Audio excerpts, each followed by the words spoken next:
కోరుకొండ రోడ్డులోని సింహాచల నగర్ శ్రీ వరాహ లక్ష్మీ నృసింహస్వామి క్షేత్రంలో జనవరి 25 నుంచి 30వ తేదీ వరకు 24వ వార్షిక చందనయాత్ర మహోత్సవాలు నిర్వహించడానికి శ్రీ వరాహ లక్ష్మీ నృసింహస్వామి ట్రస్ట్ ఆలయ ధర్మకర్తలు కాలిపు సూర్యసింహాచలం కాలిపు నాగేశ్వరరావు పర్యవేక్షణలో ఏర్పాట్లు చేస్తున్నారు. విలేకరుల సమావేశంలో అర్చకుడు అవసరాల శ్రీకిరణ్ స్వామి వివరాలు వెల్లడించారు. 25వ తేదీ ఆదివారం సాయంత్రం 6 గంటలకు ఉత్సవ ప్రార్థన, విశ్వక్షేణ పూజ,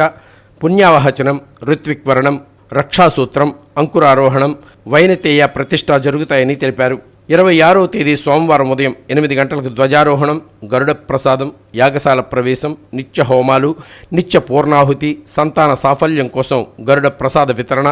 సాయంత్రం 4 గంటలకు తిరువీధి గరుడ సేవ, ముప్పిర్యాల అనంతాచార్యులు, పరాశర రఘునాథ భట్టర్ స్వామి ఆధ్వర్యంలో ఆలయం నుంచి మొదలై కంబాల చెరువు, దేవీ చౌక్, కోటగుమ్మం, మెయిన్ రోడ్, సాయికృష్ణ, భారత బొమ్మలు, జాంపేట, కంబాల చెరువు మీదుగా సుమారు 11 కిలోమీటర్లు ఊరేగింపు సాగి తిరిగి ఆలయానికి చేరుతుంది. 27వ తేదీన నిశా చూర్ణంతో పసుపు కొట్టడం, నవకలశ స్నపనం, సాయంత్రం 6 గంటలకు ఎదురు సన్నాహం, తిరుకళ్యాణ మహోత్సవం, మూర్తి కలశారాధన, 28వ తేదీ తెల్లవారుజామున 3 గంటలకు సుప్రభాతం ఆరాధన, చందనోత్తరణ, సువర్ణ పుష్పార్చన, ఉదయం 6 నుంచి సాయంత్రం 6 గంటల వరకు నిజరూప దర్శనం సేవ, రాత్రి 8 గంటలకు నిజరూప స్వామికి అష్టోత్తర శత కలశాభిషేకం, 9 గంటలకు చందన సమర్పణ, తీర్థ గోష్ఠి తదితర కార్యక్రమాలు. 29వ తేదీ ఉదయం 8 గంటలకు ఆరాధన హోమాలు, చందన రూపంతో నిత్య రూప దర్శనం, 11 గంటలకు శ్రీవారి చక్రస్నానం, సాయంత్రం 6 గంటలకు చరోత్సవం, 30వ తేదీ ఉదయం 10 గంటల నుంచి శ్రీవారి ప్రసాదం, తది ఆరాధన, సాయంత్రం 6 గంటలకు పుష్పయాగం, ద్వాదశారాధనలు, మహాపూర్ణాహుతితో ఉత్సవం పరిసమాప్తి అవుతుందన్నారు. వారి యొక్క ట్రస్ట్ శ్రీ వరాహ లక్ష్మీ నృసింహస్వామి వారి యొక్క ట్రస్ట్ వారి యొక్క ఆధ్వర్యంలో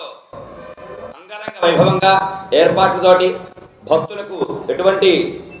ఆటంకాలు లేకుండా అన్న ప్రసాదాలతోటి, అదేవిధంగా మనకి ధర్మకర్తలైనటువంటి శ్రీమాన్ సూర్యకుమారి గారు, శ్రీదేవి గారు వారి కూడా ప్రత్యక్ష పర్యవేక్షణలో మనకి అంగరంగ వైభవంగా ఈ కార్యక్రమ మహోత్సవం జరుగుతుంది, చందనయాత్ర మహోత్సవం జరుగుతుంది.